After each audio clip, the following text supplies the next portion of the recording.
welcome everybody to this installation guide of the Polar Power Cube. Just to give a bit of a background, the Power Cube is a plug-and-play remote monitoring power meter system. And in this video, we're going to take you through the wiring instructions to give it power, measure the voltages, and install the current transformers into the actual unit itself. What we can see in front of us is the actual cube itself. We've got the Lovato DMG 7500 here at the bottom. Right now the system is powered off. You can see there's no cables in here, and we're going to go through the process. Right, so now that we've got the box open, we can see on the lid here is the back of the power meter. Everything's already been pre-wired into a set of terminals here at the bottom. Okay, so what we've done is we've zoomed into the internals of the Power Cube now. And starting from this side, we can see that this is the power supply for all the auxiliary power. This first bank of terminals is for the actual input power to the power supply and to the power meter. The second bank of terminals, number 4, 5, and 6, are for our voltage taps. We've also got the neutral tap here. The next bank of terminals is the current transformer inputs. So there's for S1 and S2. And then finally on the further side now, we've got our Polar gateway, which is obviously connected through to the power meter in itself as well. Starting off is the wiring of the power to the unit. That's done with these terminals here. We've got our earth terminal number 1, our neutral terminal number 2, and our live terminal number 3. This takes 230 volts AC, and that can be wired in directly here. Next, we're going to wire in our voltage taps.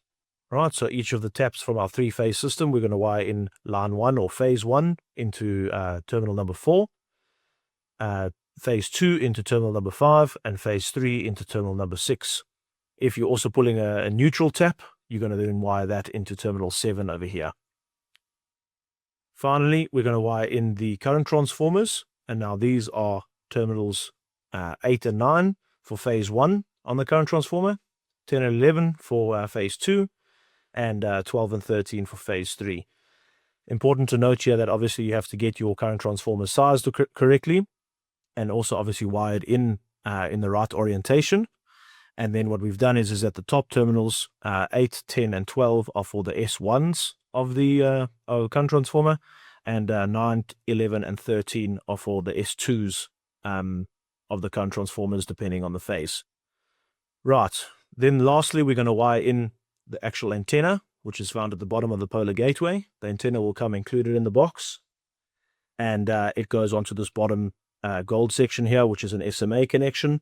It's important that this connection is obviously tight, but not, it needs to be finger tight, not using any tools to get that tightened, just to make sure that that's secure.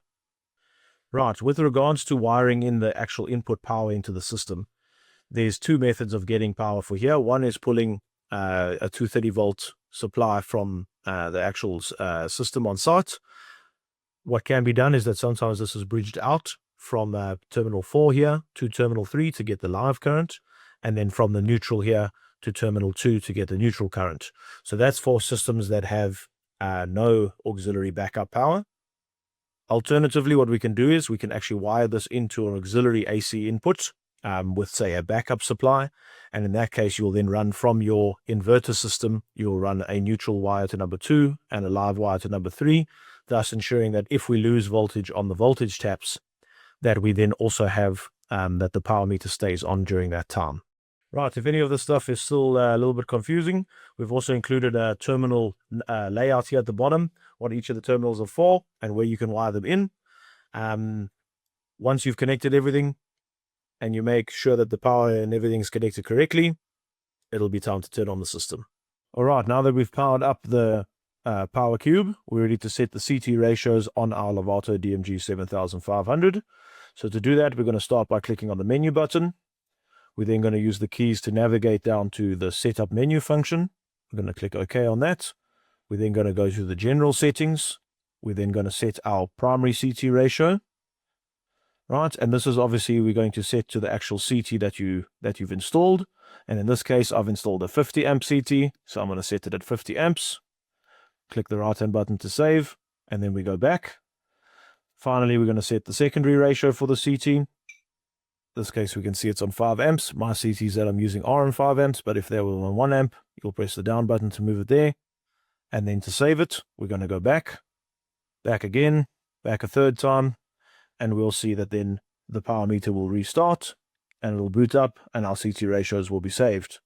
Last thing to do is to actually just go into the setup here, and we're going to go down until we find our current values, where we will see over here. And in this case, all of my current values are 0 as there's nothing running through here, but we should then have current values that are going through. And to just double check on this, you're going to then use a clamp meter to go through and make sure that the current readings on the actual power meter here are exactly the same as your clamp meter, which means that you've set up the CTs correctly. And that is the guide for the power cube.